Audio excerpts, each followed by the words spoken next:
LaTonya, and if you are familiar with my channel, every Monday is Move It Monday. So every Monday, I serve you with walking workouts that you can do in the comfort of your own space. And the purpose of that is to help you move better, feel better, improve your health, and prayerfully even extend your life and your quality of life as a result. So today is Wellness Wednesday. I am hopping on here as a impromptu because I wanted to share with you a topic that I'm very passionate about, and I think that you will enjoy this topic. And so, welcome for anyone who watches this video later. Leave a comment if you enjoy this. Please go ahead and subscribe. I think that I'm going to be doing Wellness Wednesdays live here. And so leave a comment. Let me know if you're interested in this type of topic so that I know how to gear my topics. All right. So let's go ahead and get into the topic because I have to go for my walk pretty soon. So not going to keep you long, but I want to share with you. I'm looking down because I have my note here. I wanted to share with you. I saw a post on Instagram. I think it was Instagram the other day. It was a reel, and a woman was speaking about the topic of toxic beauty, specifically in the Black community. And so I just Googled this. It's hazardous chemicals. This is Sierra Club. I like the Sierra Club because they are they are locked in as it relates to environmental health and well-being. So I really love them. You can support them too. You can go to sierraclub.org, but I like them a lot. Um, and it's saying that the topic is hazardous chemicals lurking in Black hair care products. It says a study, this is just a little snippet. It says, yet a study by the Environmental Working Group found that over 70% of products marketed toward Black hair contains dangerous ingredients, compared with 40% of hair care products that are made to the general public. Now, we can say conspiracy theory, we can say all of that. I don't really care what type of theory. I'm not concerned with that. What I am concerned with is the situation. This is alarming for us to have 70% of products marketed toward Black hair to contain dangerous ingredients. 70%. That is actually, it says over 70%, which means over more than half of Black hair products contain dangerous ingredients. So as a wellness coach, what does that mean to us, right? So I'm a wellness coach with a cosmetology background. Before I started coaching, I was a cosmetologist, I was a colorist, I did also makeup, I did skincare, and I love it, right? I still love it to this day. Now, what does that mean to us, right? As a coach, I can tell you what the bicep is, I can tell you what the tricep is, but I can also tell you that the skin is the largest organ for our bodies. It is called the integumentary system, okay? When we think about a system, think about your air conditioning has a ventilation system, right? Which means that everything about that system is connected to carry out a purpose, okay? So our skin's purpose is to excrete toxins from the body. If you think about if you've ever had a fever before, right? And that fever, when the fever broke, what happened? You begin to sweat profusely, right? It's almost like pouring out of you because now that the fever has broken, now that stuff is coming out of your body. And sometimes even with the fever, you smell like, oh my goodness, you can smell the sickness in your body, right? And so the skin is very important because it is excreting out the toxins that are trapped within the body. Even with exercising, that's part of even the weight loss journey, is that when you're sweating out toxins. Sometimes those toxins have been trapped within the body so long, and so you're getting that out. That's why it's good to sweat to detox the body. Okay, so let's break that down. Let's reverse engineer that idea.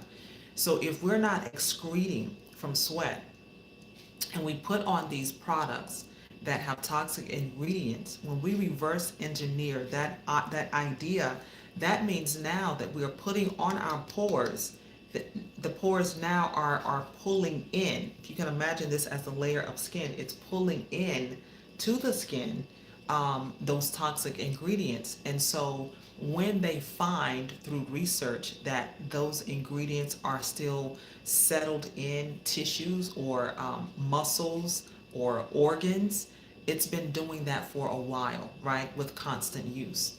And so now that this information is made privy to us, is made known to us, we have a responsibility now.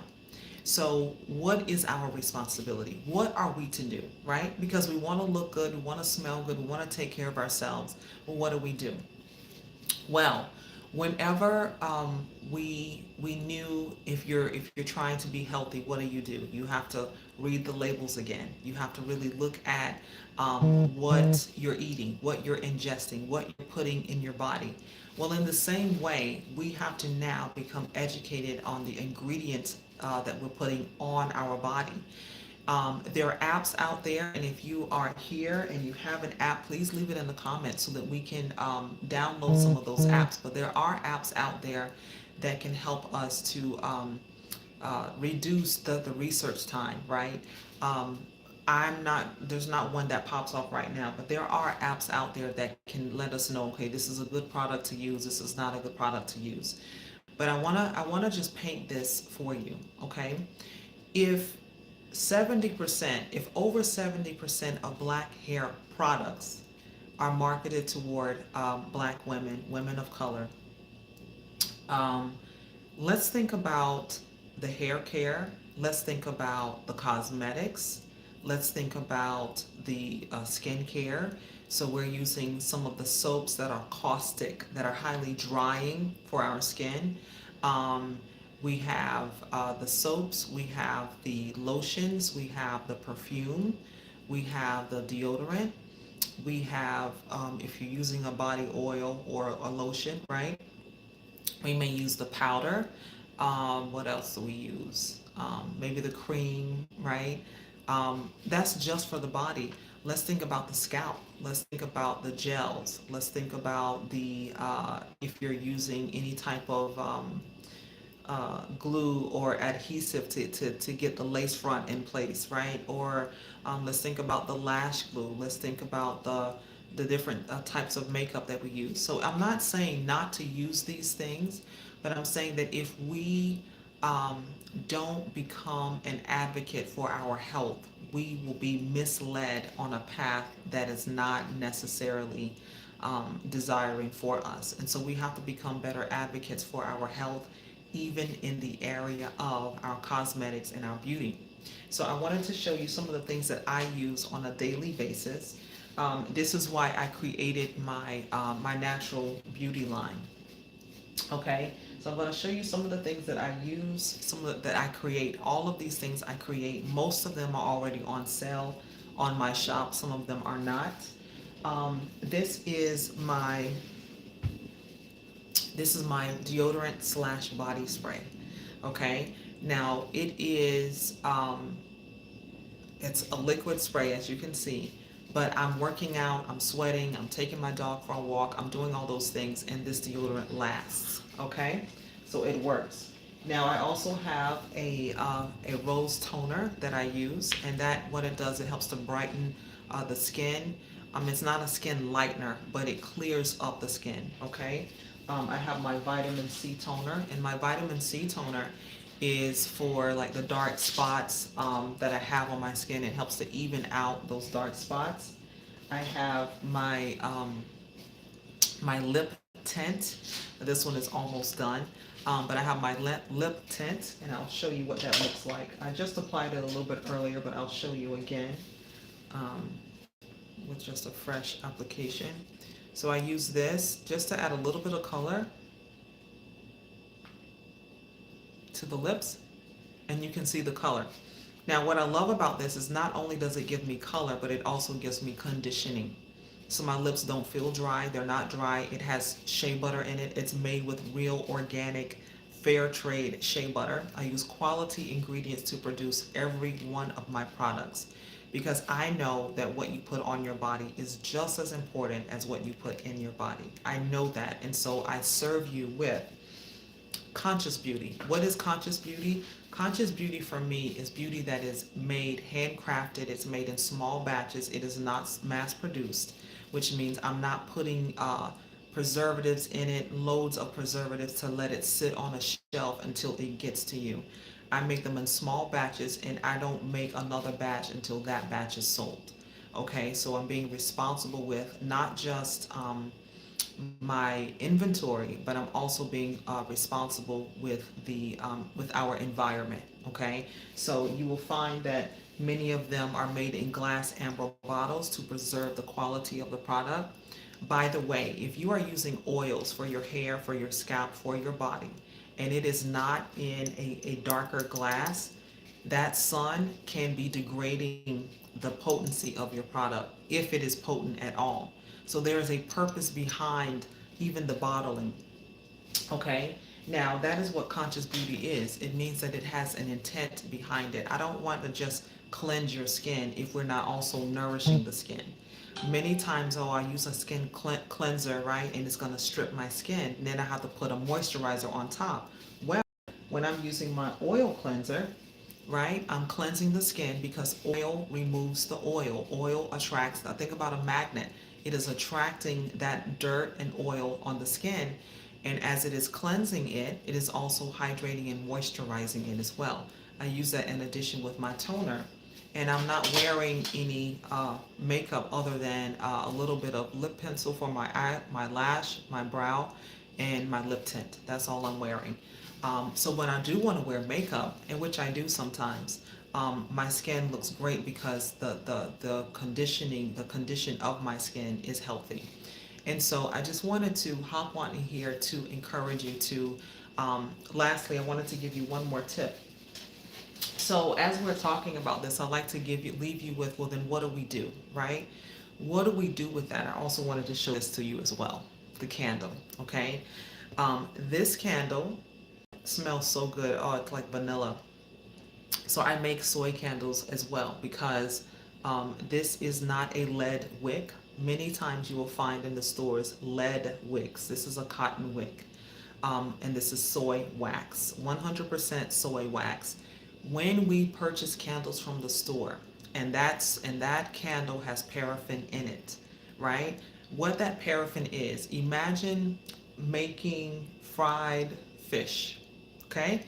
You got your flour going on, or your cornmeal if you're from where I'm from, and what you will find after you fried up a whole mess of fish is you'll find sludge, right? You'll find the sediment of the flours or whatever it is that you used from the batter, right? You'll find that the sediment of that in the pan. Imagine putting sludge on your face, on your skin. Okay, so what the industry does is they take that sludge in the barrel from petroleum. Think about that. Do you know what petroleum is?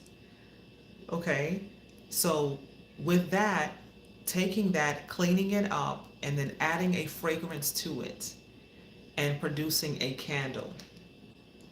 And because it didn't cost anything, it's literally the scraps, right? Instead of throwing it away, let's take something and make something from the scraps. And I'm all about not wasting. But when the scraps we're using is something that I put in a car, something that is toxic, and you're going to add fragrance, and now I'm burning it in my home, I have an issue with that. So even when it relates to the type of home sprays that we use, the type of cleansers that we use, the type of candles that we burn, we now want to become better stewards of our health and of our environment. All right. So what I recommend, and I'm going to leave you with this, is start with detoxing your already routine, the routine you've already established. Start replacing 1 to 2 of those ingredients over time. Okay. Give yourself 3-4 months before you incorporate another product. So let's start with deodorant, right? Going to a cleaner deodorant. Now, where I'm from, I'm in the northeast. You may find a $12, $15 deodorant. But what you will find, I hear people saying, well, those deodorants don't work. They work, but what is going to happen is the diet is going to have to clean up a little bit, because what was being masked by these different chemicals is now being unmasked. And so cleaning up the diet will change the smell over time, okay? And then go to another ingredient, go to another product, right? Over time, you may even start to feel different. Years ago, I was unwell, and that was when I started to clean up my beauty routine. And what I noticed is that I felt better, I felt more clear, I felt less bogged down, I felt like I could breathe better. And I felt so much better. So clean beauty is also a part of wellness, because it can have, dirty beauty can have a huge impact on our health. It can create diseases. And so if we're cleaning up that area, imagine how we're improving our health by cleaning up that area. All right. So I hope that you enjoyed this video. Let me know if you enjoyed it. Please go ahead and consider subscribing. I look forward to seeing you. I think I'm going to do this again next Wednesday. I will make a note of it. So if you are not already a subscriber here, please go ahead and like and subscribe this video. Subscribe to this video so the next time I jump on, you will be notified, and I would love to have you join me in the conversation. All right. Thank you again. And until next time, live beautiful.